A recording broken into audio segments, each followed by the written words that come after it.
Fala, gurizadinha, tudo certo com vocês? Aqui estamos para gravar esse vídeo pós-jogo da vitória do Real Madrid 2-1 para cima do Atlético de Madrid, um resultado que faz o Real Madrid sair na vantagem nesta eliminatória das oitavas de final da Champions. Mas antes de gravar o vídeo, eu preciso mostrar como é que tá o campo aqui do meu lado, tá? Porque estamos aqui, né?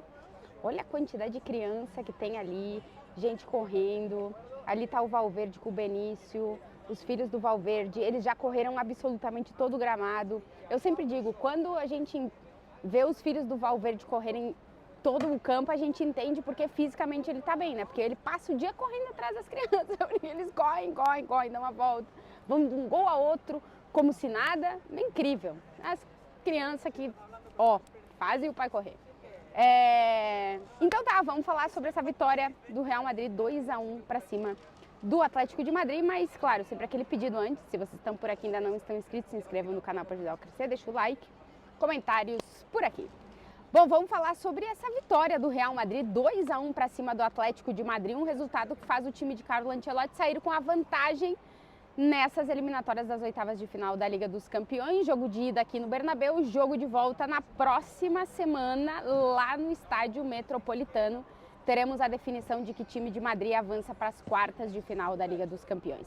Primeiro, antes de falar do jogo, falar sobre as escalações e aí Fede Valverde protagonista, porque ficou sem jogar nos últimos 3 jogos com o Real Madrid por diferentes problemas musculares.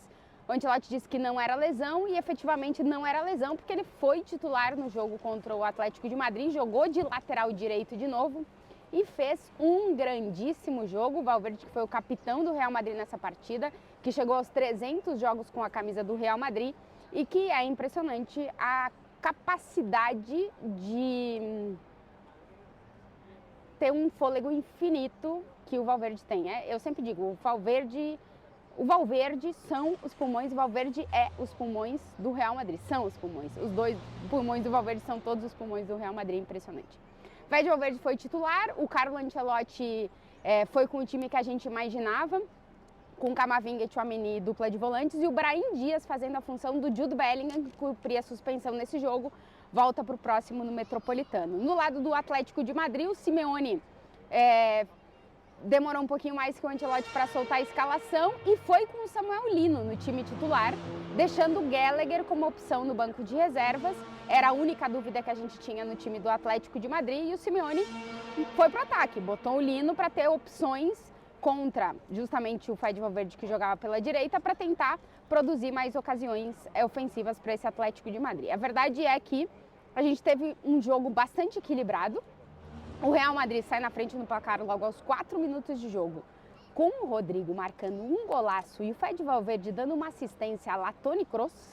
Eu estava atrás de um gol e vi exatamente quando o Valverde lança o passe para o Rodrigo e me lembrou muito os passes que o Toni Kroos dava, esses passes rompendo linhas, né? E meio que não avisando o Rodrigo, mas o Rodrigo sabe que o Valverde tem essa capacidade, o Rodrigo já leu o movimento que o Valverde ia fazer com a bola e ele mesmo fez o outro movimento, e o Valverde sabendo o que o Rodrigo ia fazer. Então foi um baita de um passe do Fede Valverde, que é o herdeiro da camisa 8 de Toni Kroos nessa temporada, e o Rodrigo faz uma baita de uma jogada, toda com a perna direita, passando por todo mundo na frente da área e finaliza com a esquerda. Todo mundo achou que ele ia arrastar para finalizar com a direita e ele faz o movimento contrário. Ele pega com a direita, passa para a esquerda e finaliza com a perna ruim, marcando o gol para o Real Madrid. O Rodrigo, que fez um grandíssimo jogo, foi eleito o melhor jogador em campo.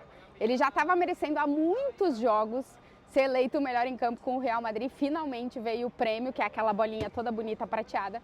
Foi para a casa do Rodrigo, para a estante do Rodrigo, eleito o melhor jogador em campo. Foi do trio de ataque do Real Madrid o melhor na partida. A gente viu um jogo muito discreto de Kylian Mbappé. É verdade que dificilmente ele conseguiu ser acionado, mas muito pouco do Mbappé.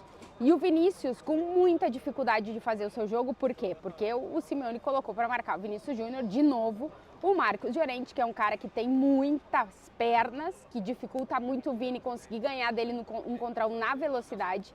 e depois, durante o jogo, foi adaptando, colocou também o Juliano Simeone para fazer cobertura, foi aproximando o Rodrigo Depô, enfim.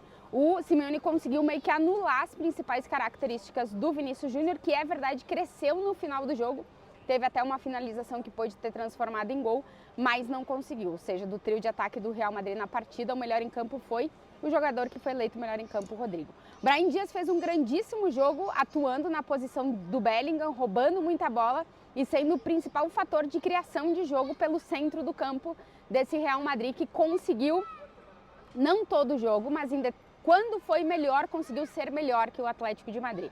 O Real Madrid foi melhor nos primeiros 15 minutos, depois o Atlético cresce na partida, sempre fazendo um jogo muito mais defensivo que ofensivo, mas consegue criar ocasiões. E aí o Julián Álvares encontra um golaço. A gente estava posicionado bem atrás desse gol, foi um tiro com a perna direita indefensável para um goleiro que tem 2 metros de altura. Foi um grandíssimo gol do Julián Álvares, que faz uma temporada incrível com o Atlético de Madrid, 22 gols na temporada, 7 gols na Liga dos Campeões. Julián Álvares, que concorre aí uma das melhores contratações da história do Atlético de Madrid. Vamos ver como é que termina essa temporada para o time do Simeone, mas realmente incrível como encaixou no time, como tem se... O Julián Álvares é muito efetivo, a gente tem trazido aqui, ele tem 1 ou 2 chutes no jogo por gol e costuma marcar um dos 2, né? Então, chuta 2 vezes e um pelo menos é gol.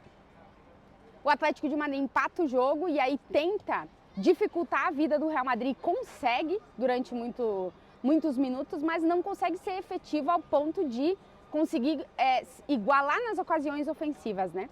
E aí, na segunda parte, que é geralmente quando o Real Madrid cresce nos jogos, o Real Madrid cresceu, começou, na verdade, o Atlético de Madrid até melhor no início do segundo tempo, aí o Simeone começou a fazer as alterações. O Ancelotti ia substituir o Camavinga antes do gol do Brahim, mas aí sai o gol do Brahim, ele desiste de fazer a substituição, aguenta um pouquinho mais e o Brahim consegue... Brahim também, que foi fazendo fila, chutou no meio de vários jogadores do Atlético de Madrid, conseguiu marcar na segunda parte. Um gol importante para o Brahim, que tinha marcado lá no jogo contra o Betis e marca também 2 partidas consecutivas marcando. E é um jogador que nessa temporada não tem conseguido marcar tantos gols, mas sempre costuma ser importante quando entra nos jogos e hoje tendo a oportunidade de ser titular. Foi um bom jogo do Brahim Dias também, que marcou o gol, que no final foi a vitória do Real Madrid, que terminou o jogo criando mais ofensivamente. Inclusive o Valverde, ele ajudou muito a que o Atlético não tivesse ocasiões de gol, limpando muito na entrada da área. Tem até uma bola do Lino, que ele limpa, o Lino ia fazer o gol, ele tira da área. E o que acontece na segunda parte é que quem consegue fazer isso é o Atlético de Madrid, com o Llorente travando um gol que seria gol claro do Real Madrid, que podia ter terminado o jogo com o 3-1. Resultado justo pelas criações ofensivas que o Real Madrid fez na partida, mas um resultado que não é elástico, né? A eliminatória está aberta, o jogo está vivo e o Atlético leva agora para sua casa, para sua força, para tentar virar essa eliminatória e conseguir a classificação. O Atlético termina mais uma eliminatória de Champions sem vencer no Bernabéu. Agora o Real Madrid precisa do empate para conseguir a classificação, mas se o Atlético consegue abrir 1-0 lá no Metropolitano de novo, tá tudo igualado dentro dessa eliminatória. A história do Real Madrid na Champions não nos deixa acreditar em qualquer outra coisa, que o Real Madrid não vá lutar para vencer o jogo. E a história do Atlético de Madrid, desse Atlético de Madrid recente, não nos deixa acreditar que o time não vai brigar com tudo que tem para conseguir avançar. Então eu imagino que a gente vai viver um ambiente de tudo lá no Estádio Metropolitano. A torcida do Atlético de Madrid vai preparar a festa que a torcida do Real Madrid preparou aqui.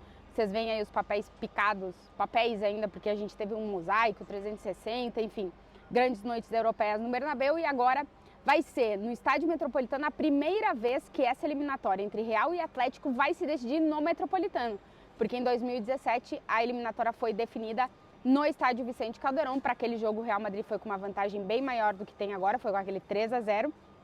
Quase se complicou contra o Atlético de Madrid, agora só tem a vantagem de 1 gol e vamos ver se o time de Carlo Ancelotti faz valer ou não. O ponto positivo para o Real Madrid é que o Bellingham está de volta e vai ser uma peça muito importante para o Real Madrid nesse jogo de volta das oitavas de final da Liga dos Campeões. Pensando lá do Atlético de Madrid, tenho certeza que o Simeone vai dosar os jogadores no fim de semana pensando também em ter todo mundo fisicamente pronto para os jogadores que começarem, os que saíram do banco de reservas com a mesma mentalidade de tentar dar a volta nessa eliminatória. Teremos um grande jogo na próxima semana, quarta-feira, Atlético de Madrid e Real Madrid valendo vaga para as quartas de final da Liga dos Campeões. E se vocês chegaram até aqui, ainda não estão inscritos, os filhos do Valverde já foram embora, então não tem mais crianças para mostrar aqui para vocês correndo no campo e tal, porque eu acho que levaram eles para casa para dormir, porque já está na hora de dormir e eu também já vou embora. Antes de mais nada, não esqueçam de se inscrever por aqui, de deixar o like e de comentar também. Um beijo para vocês e até o próximo vídeo.